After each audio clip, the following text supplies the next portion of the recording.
सर्व आदरणीय विद्यार्थी मित्रांना नमस्कार। मी आपला DGK सर, अक्कलकोट, सोलापूर जिल्हा, आपलं सर्वांचं मनापासून स्वागत करतोय। आज 30 एप्रिल 2024। आज महाराष्ट्राची सेट परीक्षा जे 7 एप्रिल 2024 रोजी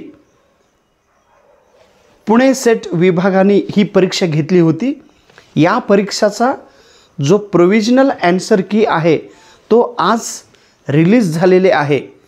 तात्कालिक उत्तरसूची आज पुणे सेट वेबसाईटवरती प्रसिद्ध झालेले आहे। आपण सर्वांनी सेट एग्जाम या वेबसाईटवरती जाऊन आन्सर की आपण चेक करावी। पेपर 1 किती मार्क्स मिळाले आणि पेपर 2 ला किती गुण मिळालेले हे आपण तपासून पहा।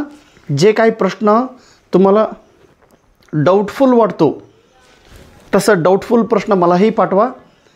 मी आणि तुम्ही आणि सर्व जे तज्ञ विद्यार्थी आहे सगळ्यांसोबत आपण चर्चा करून त्या प्रश्नावरती पुन्हा आपल्याला विद्यापीठाला तक्रार करता येतील। ओके, कृपया आज आपण सर्वांनी आन्सर की चेक करून पाहावी।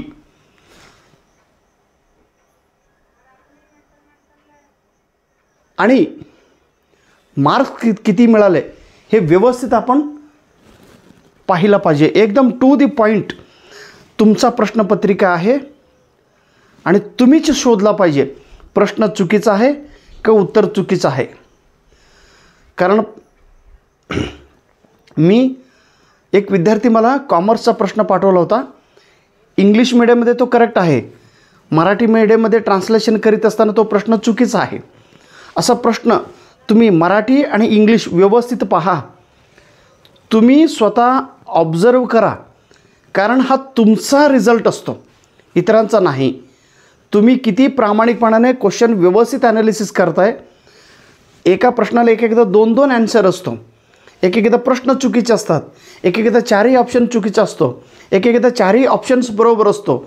हे तुम्ही स्वतः तपासून पाहिलं पाहिजे। हे इतर विद्यार्थी तपासतात, इतर विद्यार्थी विद्यापीठांना तक्रार करतात, मग आपल्यालाही ग्रेस मार्क मिळतील असं न करता तुम्ही स्वतःहून त्यांना तक्रारी करा। तुम्ही स्वतःहून प्रश्नांचं उत्तर हे यायला पाहिजे अशी ऑथेंटिक तुम्ही शोधा। मला सांगू नका सर तुम्ही शोधून द्या म्हणून। मला मिळालं तर मी 100% सांगतोच। माझ्यासोबत तुम्हीही तुमच्या विषयात करेक्ट आन्सर की एकदा विद्यापीठांचं चुकीचं असतो किंवा तुमचं चुकीचं जे काय आहे, एकदा त्यांचाही बरोबर असतो आणि तुमचाही बरोबर असतो। त्याला रेफरन्स पाहिजे बघा। आणि रेफरन्स 1ली ते 12वीपर्यंत टेक्स्टबुक आणि त्याच्यासोबत NCERTचे पुस्तक आणि जे कॉलेज आणि विद्यापीठात असलेले रेफरन्स पुस्तक हे तुम्ही शोधला पाहिजे। कारण एक मार्क महत्त्वाचा असतो। आणि प्रोबॅबिलिटी जर आपण हे क्वेश्चन पेपर पाहिलो तर क्वेश्चन पेपर खरंच हार्ड आहे।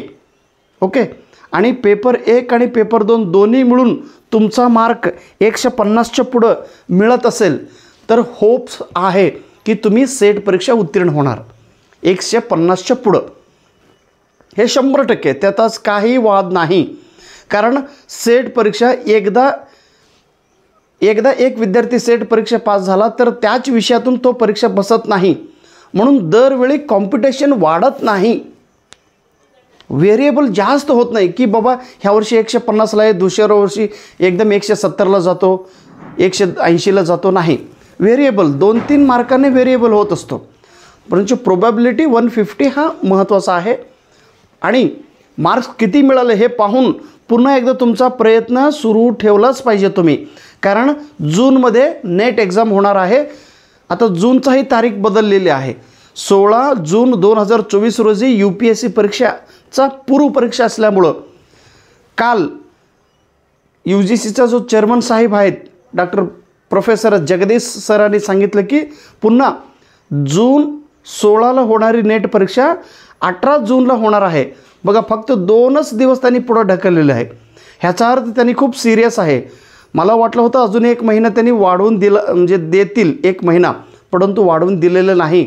तुम्ही लय सिरियस घेऊन खूप मनावर घेऊन हे 2 महिने कुठंही न जाता, दुसरं काम न करता, इतरांचा म्हणजे तुमचा व्हॅल्युएबल वेळ इतरांसाठी न देता स्वतःसाठी तुम्ही दिला पाहिजे.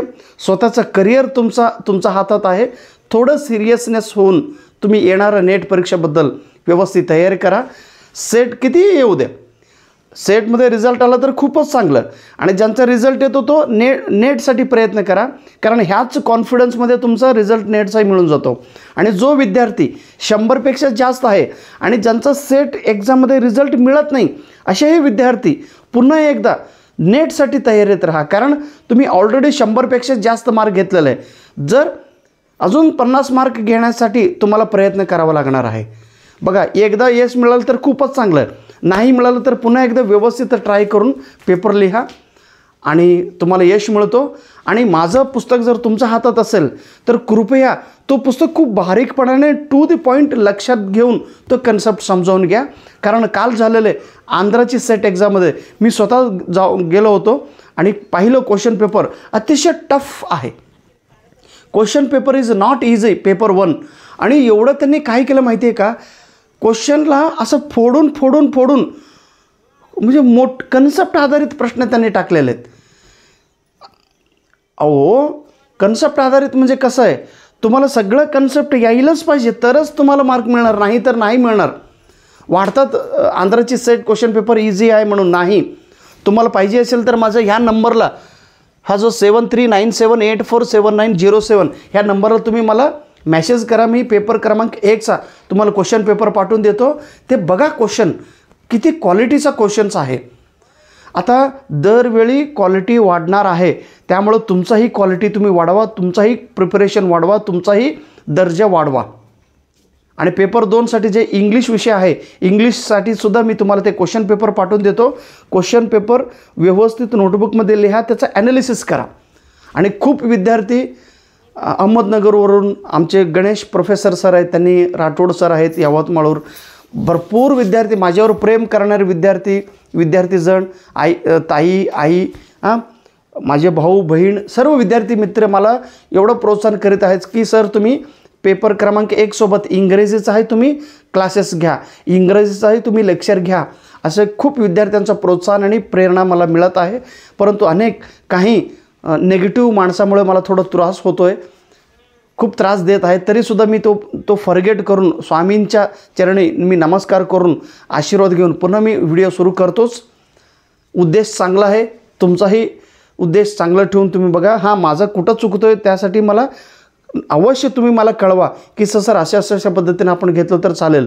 आणि वेळ मला तर खरंच मिळत नाही, शाळेची कामं, इलेक्शनची ड्युटी आणि अनेक कामामधून मला वेळ काढून व्हिडिओ करावं लागतात. तुम्ही व्हिडिओ करा म्हणतात, पण वेळ मिळाला पाहिजे आणि मिळालेल्या वेळेमधून मी करण्याचा प्रयत्न करतो. तुम्हीही वेळ काढून अभ्यास करा आणि रिझल्ट मिळवा. काल आंध्राची सेट एक्झाममध्ये 53 प्रश्न मला मिळालेले आणि उद्या व्हिडिओ करून कुठलं पेजवरती कुठला प्रश्न आला होता हे मी तुम्हाला दाखवून देतो.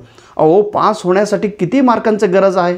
150 हा साधा सिंपल रूल्स आहे. माझं का दररोज मी इंग्रजीचा अभ्यास करतो का? तरी जाऊन पेपर लिहिलं तरी मला सहजरित्या 180 माझं एव्हरेज असतो आणि पेपर 1 नेहमी मी 80 मार्क घेतो, नेहमीच. आणि काल झालं आंध्राचे सेट एक्झाममध्ये सुद्धा मला 72 मार्क आहेत आणि महाराष्ट्राचे सेट एक्झाममध्ये मला 80 मार्क आहे पेपर 1ला. आता मी आन्सर की चेक केलो, 80 मार्क आहे मला पेपर 1ला.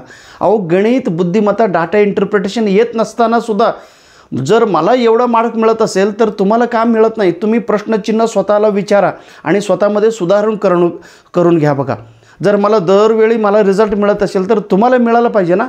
मी किती वेळा पास झालं तर माझा काहीच फायदा होणार नाही. तुमचा फायदा व्हायला पाहिजे आणि एकदा एक परीक्षा पास व्हा आणि ड्युटीला लागा. आता 2 महिने व्यवस्थित सुट्टीमध्ये मिळालेल्या रजेचा वापर करून अभ्यास करा आणि नेटसाठी फोकस करा आणि क्वेश्चन पेपर 1 आणि पेपर 2 आन्सर की व्यवस्थित चेक करा आणि डाऊट असेल एकदा मलाही पाठवा आणि तुमच्या गुरु जे तुम्हाला शिकवले त्यांच्याकडे जावा. सर हे डाऊट्स आहे, तुम्ही किती हुडकताय डाऊट्सफुल क्वेश्चन्स ते विद्यापीठाला कळवा. ओके, आणि कळवण्याचे प्रयत्न तरी करा. एवढी आजचा माझा बोलण्याचा उद्देश होता. व्यवस्थित व्यवस्थित आपण तयारी करावी. येणारा जूनमध्ये तुमचा नेटचा रिझल्ट लागो आणि ह्या महाराष्ट्राची सेट एक्झाममध्ये तुम्हाला भरपूर गुण मिळून तुमचा रिझल्ट मिळाला पाहिजे, हीच माझी शुभेच्छा आहे. Thank you so much. जय महाराष्ट्र. उद्या महाराष्ट्र दिन आहे. महाराष्ट्र मराठी मातीमध्ये आपण जन्मलेलो आहोत. शिवाजी महाराजांच्या ह्या पुण्यभूमीमध्ये आपण जन्मलेलो आहोत. अशा ह्या शूरवीर संतांच्या भूमीमध्ये आपण जन्मलेलो आहोत. आपल्यामध्ये एक चांगलं प्रवृत्ती अजून निर्माण व्हावं, अजून वाढवावं आणि येणाऱ्या सेट एक्झाममध्ये, येणारे नेट एक्झाममध्ये भरपूर तुम्हाला यश मिळावं, हीच श्री स्वामी समर्थ चरणी प्रार्थना करून मी दोन शब्द संपवितो. जय हिंद, जय महाराष्ट्र.